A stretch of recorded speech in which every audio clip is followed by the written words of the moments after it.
Now, we'll have some cooler days ahead this summer. Today's not one of them. Elizabeth Gardner is in the WRAL Severe Weather Center with that weather alert day heat advisory. Yes, heat advisory for most of the viewing area. It'll feel like 103 to 106, closer to 103 or 104 in the Triangle, closer to 106 or so in some of our southern counties. Our heat index forecast, it's going to feel like 100 by 11 a.m. and that's when the advisory kicks in. Again, in the Triangle, we'll feel like 103 to 104 for most of the afternoon. And if you remember, heat is cumulative. The impacts of heat on your body are cumulative. So the more days in a row you're exposed to intense heat like this, the more likely you are to succumb to heat-related injuries. We hit 100 on Sunday. So if you're one of those people who has to work outside or spend a lot of time outside, maybe you've been fine so far this week, but as the heat continues, you may be more and more susceptible to a heat exhaustion or heat stroke. So just be careful out there. We're waking up to cloud cover in a lot of places this morning. Early on, it was clear, but we have so much moisture in the atmosphere that as the sun is starting to come up, we're seeing some of this cloud cover.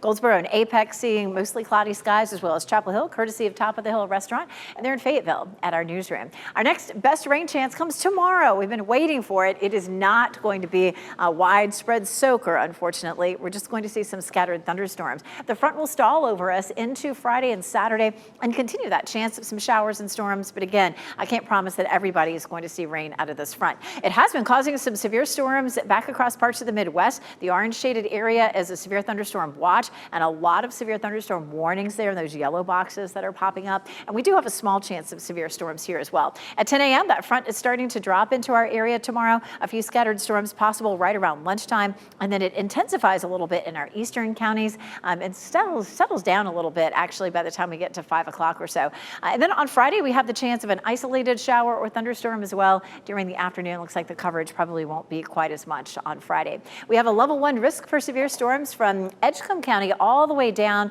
our I-95 corridor down toward Cumberland County and Hoke County. So really along and east of I-95. And it's the typical threats. Wind damage would be the biggest issue. Couldn't rule out an isolated storm today, but we'll have a better chance tomorrow at 50%. And then it's a 30 to 40% chance Friday, Saturday, and Sunday. We could, over the next 5 or 6 days, end up seeing as much as an inch of rain in parts of our viewing area total. We definitely need that rain. Of course, it's been very, very dry. It's likely to continue to be dry through the first week of July with that above normal temperatures continuing.